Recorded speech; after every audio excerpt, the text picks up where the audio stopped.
Guys, I'm with one of my favorite people, Kenn. He's got 20 years of collegiate coaching experience as well as about 10-ish years in the NFL. You're a sports performance-specific performance training specialist. I'm a strength and conditioning sport. My trade is really team sports. Yeah. But as you know, in the last 2 years, I've been involved with Brian Shaw's team and helping with his strength and you're still involved. Yeah, and we're still working now to his next endeavor in MMA, which I feel like I told him when he said he was going to venture into this. I said, well, I feel much more comfortable in this realm because now we're in sports setting. Today we're doing your workout, and it's really interesting. Look at this cocktail. He brought all this stuff. He's been Graston massaging his triceps. What are you rubbing there? I have horse liniment, basically a horse liniment from Tractor Supply.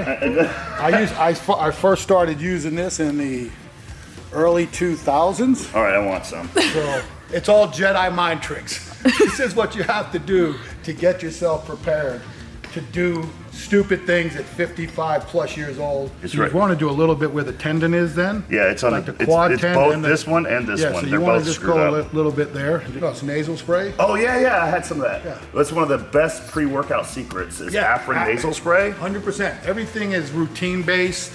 I have specific goals as I go through the training, and that's why it's hard for someone like myself to have a training partner, to be honest with you. Yeah. Because it's so meticulous. I have my routine, but once the template's in place, Juji can create his own routine. And you may not need as much time as I do because my limitations are way more than yours. And I might need different things than you. Right, and so that's the whole exposure rate. So you need some type of reset. Yeah. You need some type of core activation or core work, which I call root, because this is the root and here's the limbs. Mm-hmm. And then I have some type of what I call reboot exercises or revive, which is your activations and stuff. On a day like today, my goal is to 90-minute block. Okay. I try to go, the goal would be 30 minutes of pre-activity prep, 30 minutes of what I call main session work, and then 30 minutes of accessory. So this is my dynamic effort session. Yeah. So I'm focusing in on allegedly explosiveness. Yeah. So I tie that in on a squat day with explosive leg curl. Then next Wednesday, this would be dynamic effort deadlift, and then this would be a squat variation like a belt squat versus a deadlift variation, and then that's my flutter kick day. Okay. Once this starts rolling, again, it's pretty much all medley based, and there is no rest. The rest is what kind of condition you're in. Okay. Once you understand the template, like going through it, what you should be doing in your head is learning. Okay, during this, what would be some of my movements? Yeah. During here, what would be some of my movements? That's the goal, is to educate. Here's the template, and I think it's got a lot of merit.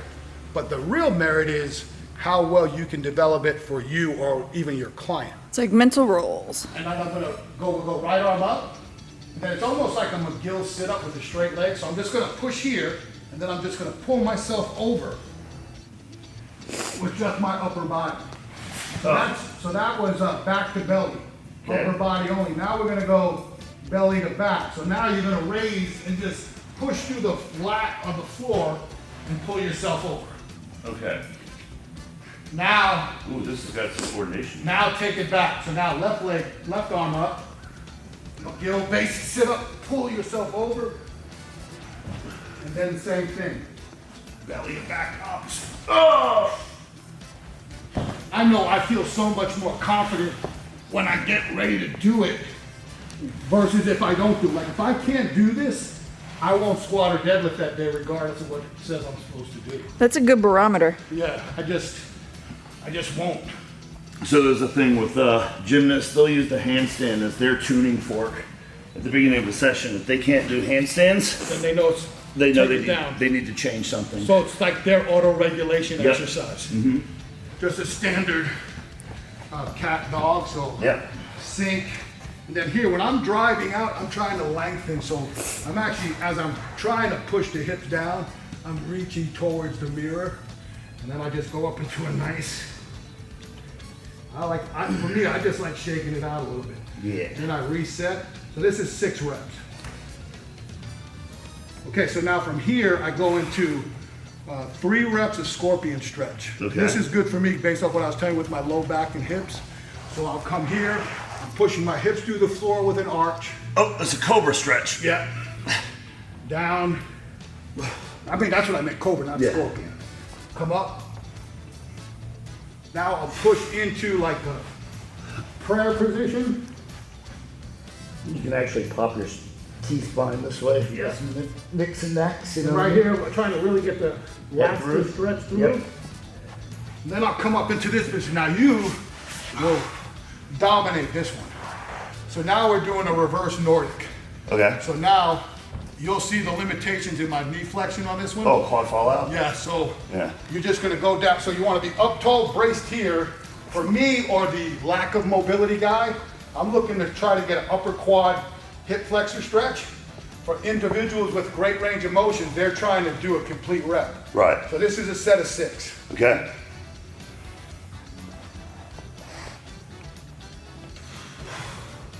I had Larry Wheels do this in a previous video.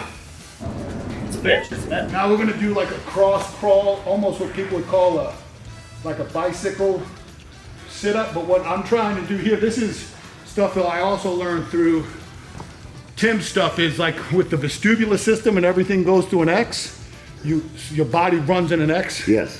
So what I'm trying to do here is I'm pulling the knee up and I want to make sure I can touch and actually feel, yes. And I touch and go down. Wow. So we'll do 3 reps each. And here's the thing, like for me, because one side is off, like today I can tell you right now, Yeah. that 3 reps is telling me, well, I might have a good day today because this felt really, really good. Wow, one Sweet. side's way better than the other for Yep. me. The other side's way easier. Would you say that that's pretty common to have a good side and Oh a... yeah, everybody's got deficiency or compensation. Oh man, my first side was way worse. These Yeah. are just standard hamstring rollouts. What you want to do is we're going to go rep 1, Yeah. 2, 3, and 4 go wider, and then 5 and 6 back. And obviously the ultimate goal is to touch your toes and go past it. Yeah. So then it's just, so I'm going to roll up, reach, roll up, kick the knees out, reach, roll up.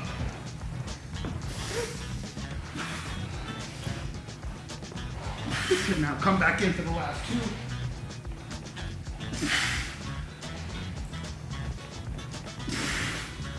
So that took a little bit longer with description. So it took 8:50, but the truth is You can do it in 5? you could probably do it in 5 or 6 because it takes me 10 with the 10 breaths. Yeah. So that's not a bad for a teaching progression. There we go. So this is the core activation. So we're gonna pair core, activate, core, activate. So the first one is your bird dog. Now, everybody's got their different components. For me, when I'm in this position here, I'm looking to strengthen and lengthen.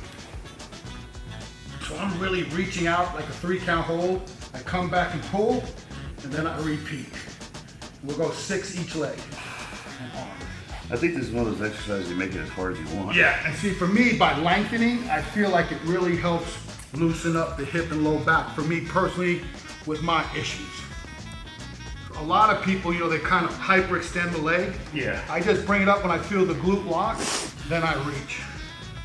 All right, so now we're gonna go and get our glutes and hips allegedly activated. So what I want you to do is go across the right shoulder, Yep. around the back, left foot.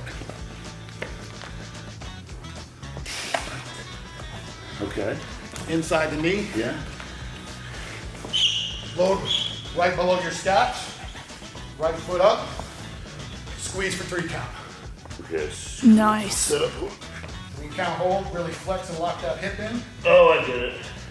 I see. Because the band is making it harder for that base glute. Right. If you get 6 quality reps on this, I think you're good. But that's the key is the ISO hold. Pushing through the ground, making sure the glute is activating. We've got ipsilateral dead bug, so same arm, same leg. We're shooting for 8 each. Trying to keep the back locked into the ground.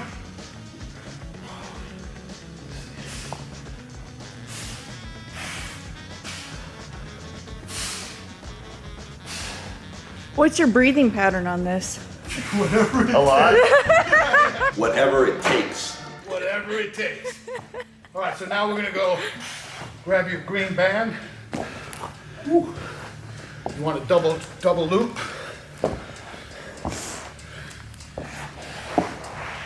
You're gonna go high, low, above the knee. Here. We're on our back. Now we're opening 3-count hold. Oh, yeah. Close. You like these better than fire hydrants? Or clamshells? Yep. Whatever they're called. I'll do these straight-legged on my sumo deadlift day. Straight-legged how? So the leg, you know how we set up the knee Yeah. on the hip? It would be like that. So when we did the hip lift, that's how you set the band up on both legs. And then you cross them and then uncross. I think you're owning all these booty builder folks too. So 3-count hold open, 3-count hold close. I got you on this one. Yeah. This is my strength.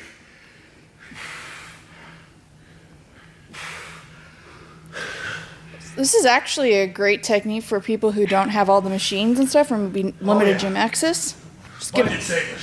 Yeah. I don't even know what to call this. It's like you have your own name, but if someone else is watching this, It's activation. It's athletic based. yeah. And we're training. Yeah. So now we'll Power do press. power off press, 10 reps each side. Really focusing on bracing the core, staying locked. So we've got anti-rotation. Shit. I've never done this one for real.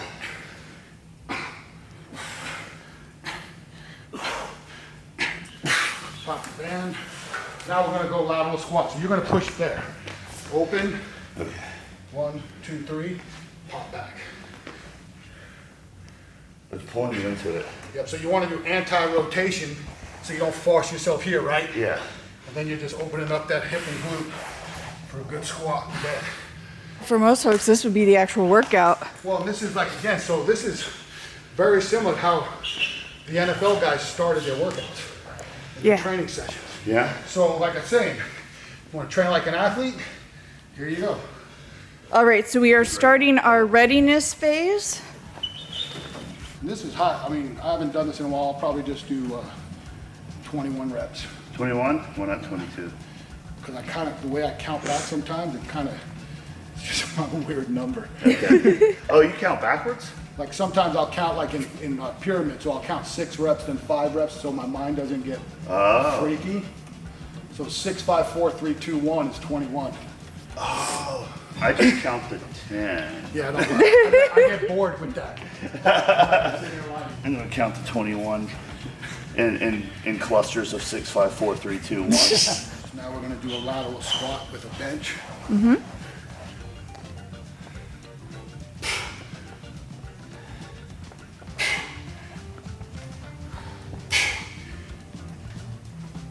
This will usually go 6 to 10 reps. Okay, and you're touching the bench each time. Yeah, slight pause. I'm not trying to fall out on it. I'm trying to work eccentric strength, and hopefully as I get stronger and my range of motion mobility improve, I can take this pad off and get to a lower starting height. Looks about right. Generally, on a movement like this, I'm trying to go build up my volume, so I'd like it to be between 15 and 25 if I'm comfortable with it. It's kind of like when I teach a squat, I like to use a box first, because I know where that height is, where it's mobility, hamstring strength, flexibility. So if I want my guy to be top of the thigh parallel squatter, you know, for me, I know that's a 16-inch box. Yeah. But if I don't have the capabilities or the strength to get into that depth, I may start at a 24-inch box. Yeah. As I get stronger with my body weight, I just reduce the Box height. box height till I get to where I want. So another way of progressing. Without touching a ball, without touching a weight. Right.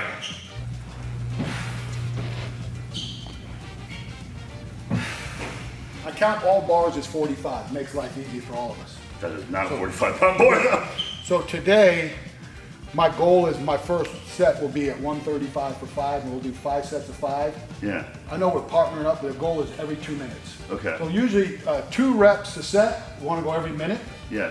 3 reps a set I've never really experimented with, so I'm trying to figure out what's the proper rest.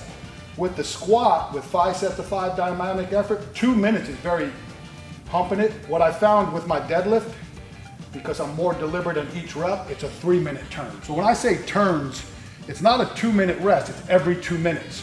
So if I have a running clock, I'm at 0, 2, 4, 6, 8.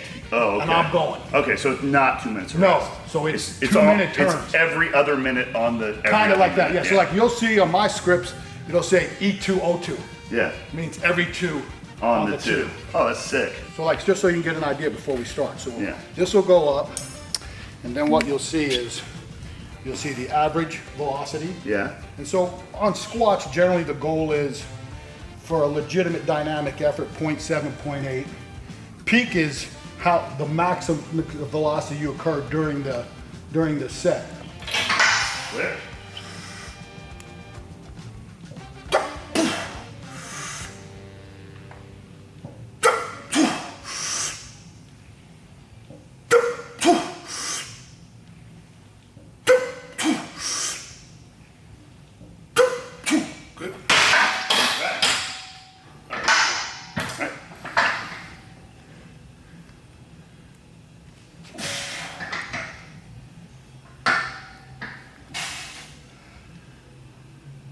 Drop.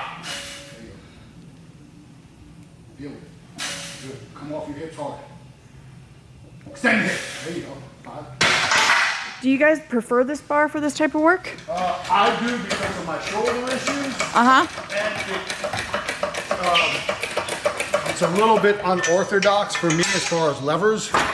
And it's a better, I don't want to say it's a better bar, but it's, as now as a deadlift specialist, so to speak, I need a little bit extra low back because my number one crutch my entire lifting career and my attempts to be strongman is what I would call pure erector strength. That crane, rounded back, never could do stones, never really, I relied on a good deadlift suit and a really tight belt on conventional deadlifts. So I don't have that pure erector strength that great strongmen have. These are the types of things that I can utilize that give me a little bit more extra work. And again, without so much the overloading of good mornings. And again, a lot of it is to shoulder health. Yeah. This will be my primary bar, will be this bar and a safety squat bar. And I'll use a safety squat bar either as a traditional or in front load. Got it. Those are my kind of 3 variations of squats at this point in my life, outside of belt squat, machine, or something like that. Everybody has their desired technique. Okay. One thing I learned from being a power lifter with gear versus a power lifter without gear versus a athlete with no gear and what they're asked to do in their sport. Yeah. I don't propose the relaxed hip flexor.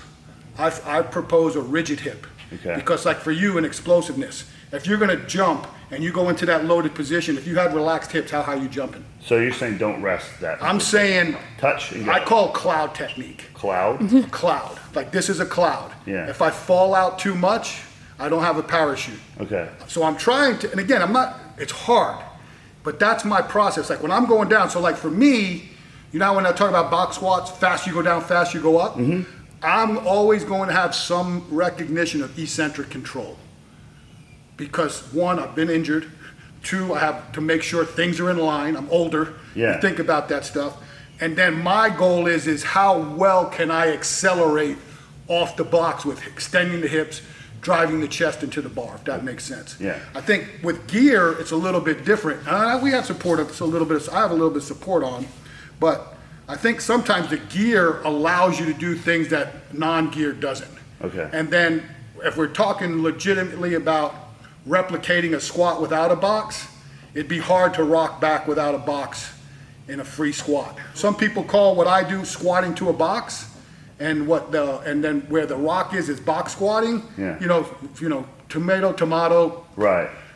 Something. So you can use the box to sit on, or you can use it as a cue. Yeah, I use it as a cue, and as we talk about, as you're older and you have limitations, it's really good to set your capable range of motion. I'm not using it like, you know, you have younger kids who bounce off. You're not bouncing off that. Yeah. And what I also will tell you is, and this is from like a safety issue, is in athletics, so I'm already compressing the spine. So now I'm gonna load the bar on a box and go into hyperextension and now really compress. So now I double compress the spine with load and accommodating resistance. Yeah. I have to be aware of who my clientele is.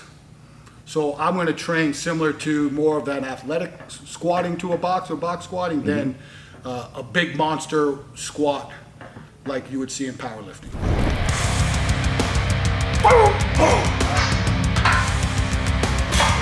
Attack it, attack it, attack it, attack it. Better.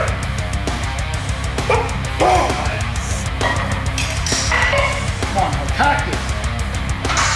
Let's go. There you go, that's it.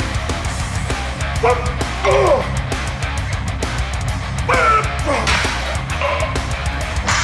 go, now attack it. There you go, it's better. Look at those hips opening up. Look at that, look at that. There we go. Oh, look at that, baby. Shit. There you go, come on, man.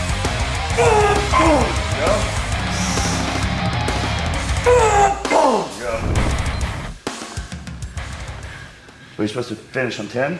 No, we're supposed to finish before 10, because remember it's 0, 2, 4, 6, 8. Yeah. So with 2 people, 920, that was as about as good as you could ask for. Nice. Awesome. 25 reps of work. And again, so what does that tell you? The load for me is a little bit, but like, it's not something overly taxing, but look at the fatigue. That's power endurance, like that's power capacity for athletics. Yeah. It was also intent. Yeah, and the intent was, see what people don't understand, I'm more mentally fatigued because of the focus of, I gotta move this fast, Right. or then this was a wasted session. Exactly. And what a lot of people forget on dynamic effort is they choose a weight that's too heavy. And then it's not dynamic anymore. It's max effort. Well, I've got that session coming, or sub-max effort. Remember, light is right. I'd rather it move super fast and I have to add weight rather than be start heavy and have to decrease load. Yeah. Because then I've lost the intent of the entire session. Well, I can tell you, the fact that I know I'm being measured here on speed makes me try harder to be faster, and that wears me out. Yeah, More. 100%. This is why a lot of people go heavier on these type of dynamic effort days. Well, then think- because they're just like, Yeah. I don't feel it. It's like, lower the weight, go faster. Just think if you're on the line of scrimmage and you're playing 75 plays, Yeah. and you know somebody's trying to kick your ass. What is your intent when you're in there? Speed. Yeah, because if you don't, guess what? Yeah. That guy's gonna overcome your force before you do his, and you'll be on your back when you should be putting him on your back. Trying to load back here, see how I'm really trying Yeah. to hit that hinge? Then I'm gonna lock the lat, push through. Then now is the big push. So it's as if getting your butt back as far Yep. as possible is the goal. Yep. Are you slowing the eccentric purposely? Yep. Yeah.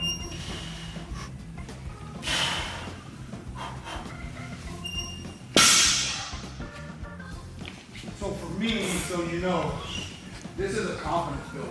Yeah. Because, again, my low back strength's god awful. So as you see, I'm forcing back here, and I'm also working on trying to open my hips Yeah. so that I can keep at least some type of arch in my back and stay where everything's focused here so I can get my glute and hamstring lit up. I'm big into external feel, just like several years ago on that type of box squat, I may not have put the soft belt on, or the belt, but I like it because it teaches me to push. Okay. So remember we were talking about how, You're not wearing one here. no, here my confidence is, I need to get this thing stronger. Okay. So I don't want to use it, my cueing crutch, so to speak, is this, but my confidence comes from, I'm not putting a belt on. Nice. Now, push back. Push, over push, yep. Oh yeah, perfect, look at that. That's money.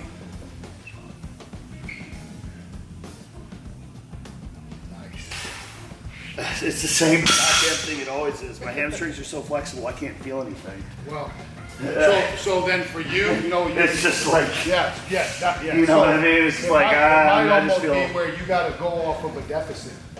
Okay. Like maybe put like a block in there, or and again, this is just, let's be honest. This might be an assistant exercise you don't need. Okay. Well, that's the first person that's ever said that to me. I mean, it's a rebuild, right? Like, Yeah. Like it's just the way it is. For Yeah. me, it's 100% confidence. For you, if you're not feeling what I'm feeling, Right. well, again, let's talk about, look at the levers. Look at your mobility compared to mine. Yeah.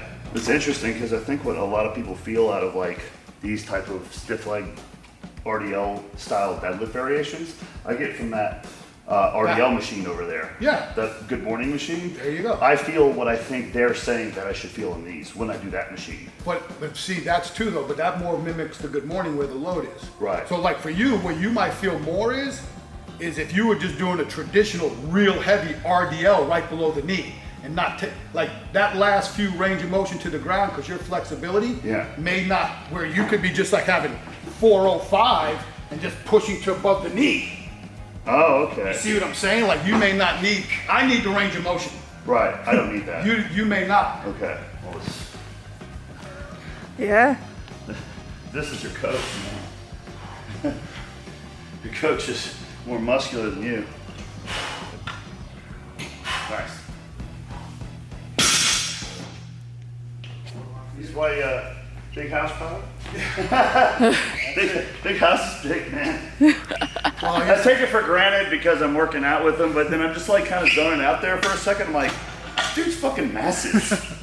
It's so funny. Everyone's always commenting like, "Oh, Juji's so much bigger in real life." It's because every video I'm in, I'm with the guys that are biggest in the world. Oh, it's funny because it's hilarious. Like guys like who know me, and then they're like, "Yo, House, you gotta get out. You're not even getting out angled, and those dudes dwarfed you." With Brian, just slow push right above the knee. Push, keep reaching, reach. There. Now really reach back. So now that you've kind of got the range, keep pushing hips back further. There you go. Oh, feel it? Better? Push. Yeah. There you go. There's your Lord, limit. I don't need to go all the way down. No, that's what I'm just saying. That's what we found. You got to figure it out, man. Oh, Keep pushing, push. So for you could put 4-inch blocks or 6-inch blocks there. See what I'm saying? Like right here on the there's more side. tension. See, every time You I do lose this tension, before, yeah. I lose so much tension here. Because of your flexibility. It's almost like rest pause over and over again. It's No, like, so for you the just- reps aren't adding up. For you, just set a 6-inch block up. And then all you're doing is now you just want to, right there, you want to over-exaggerate the butt back. I feel like almost like I need a cue, like to touch my butt. Okay, so you know what that is? No. When you have a partner, because this is what we had to do for RDLs. Yeah. Butt touch? I would just tell people, push to my voice. Push to my voice. Butt touch deadlifts. Right.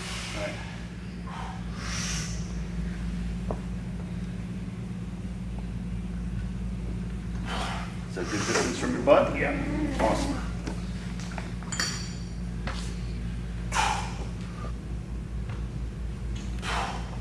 That's cool. You like that? Yep. Good call. There's several ways you can do it. You can do a 5x5, ascending loads each set, like each week. Yeah. Or I do a volume accumulation where the first week you would do 5 sets of 5 and set the load.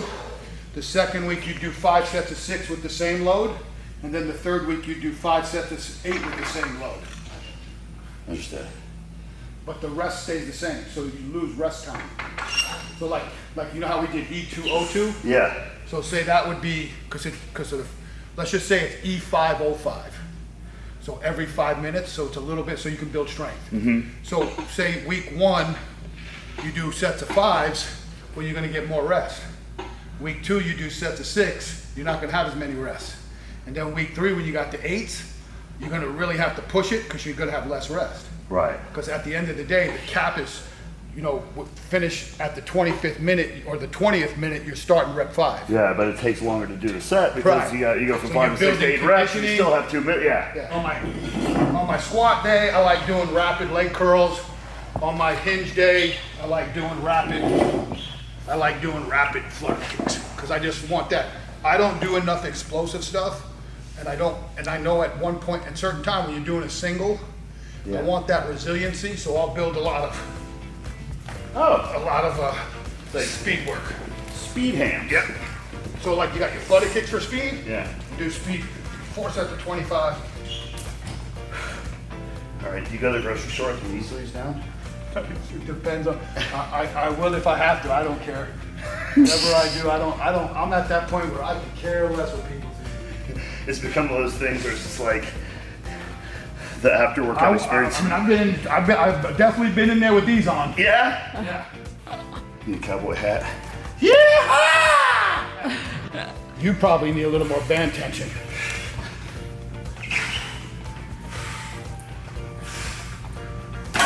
Oh, you popped it. Which I think is cut. Is that the end of the set? From a safety standpoint, Yeah. if you see any cut or shred, throw them out. Uh-oh. That one's starting to peel. Yeah. We invested, $7,000 to $10,000 a year in bands when I was in the NFL in college. Got to replace them. We use these for neck. We use these for well, you saw what we did today. $7,000 to $10,000. Yeah, bands. Of bands? Yeah, we run through these. That's a lot of bands. Awesome work, man. I appreciate That was excellent. What's your Yelp review of this session? Awesome. It is really awesome. It's just like, but what he said at the beginning is this is for him. These are all specific exercises for his needs. These are his non-negotiables, his seat belts before he trains. He doesn't do any type of squat or any type of, insert exercise here without doing the one or two exercises he found from working out for 30 years. In your case, because you're athletic enough that you can, and your experience as a lifter, you can kind of go with the flow. Like when you go to certain places, you're like, hey, I'm going to train like Mitch Hooper. I'm going to train like Brown. I'm going to go through one of their sessions. If we were to come to you and we were going to go through a bodybuilding type session, we've got to learn your template. So what I always tell people is, it's like when I speak at clinics. I'm not trying to change your mind. I'm trying to stimulate thought. Right. Like I'm not trying to tell you, oh, I'm going to do all those exercises. But what I want you to do is look at the template and see what are you doing in your prep that now you can organize and make more efficient, that makes more qualified sense, that when you do go to your big lift, you feel I knew I was going to have a good day today. Because one, I was excited to be here. Yeah. You opened up your gym and gave me an opportunity to work out in one of the coolest places ever. And I get to work out with somebody, which I usually don't. The fact that you were willing to train with me makes it even more exciting, because now I don't want to let you down. Like, this are the things that go through my mind. Right. But I knew right from the prep I was going to have a good day. And that's one of the things I learned from training Brian or being a part of the team with high level strength athletes.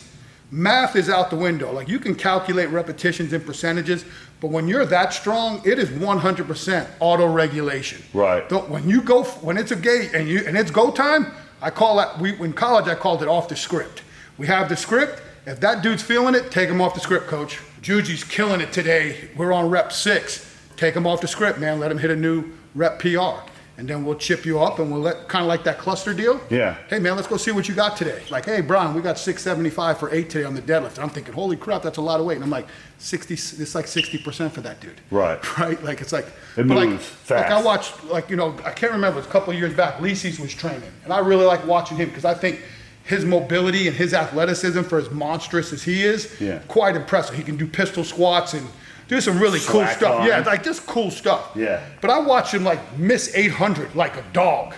And then the next week do 826 for 5. And you're like, these guys are just different. Right. Where the world I live in, because it's not their profession. Their profession is a sport, team sport. It's a whole different mindset when you're going in there. Like I used to always tell our guys, they'd see me doing stuff in the weight room and go, House, I'm not doing that. I go, I'm never going to ask you to do that one. Yeah. Like that just doesn't even fathom in the way we're going to write a program for you. But in our world, strength world, these are certain exercises, not non-negotiables, but they're going to come through the cycle because they have a specific relationship to a competition event that we're going to partake in. Know your clientele. And then for me, it's, as a coach, is know your role, manage your expectations. Well, guys, we're gonna sit down and chat with him a bit more here in a second, but We're gonna clean up first. we're gonna clean up first. You are definitely one of the most fascinating, awesome people to listen Appreciate to. it.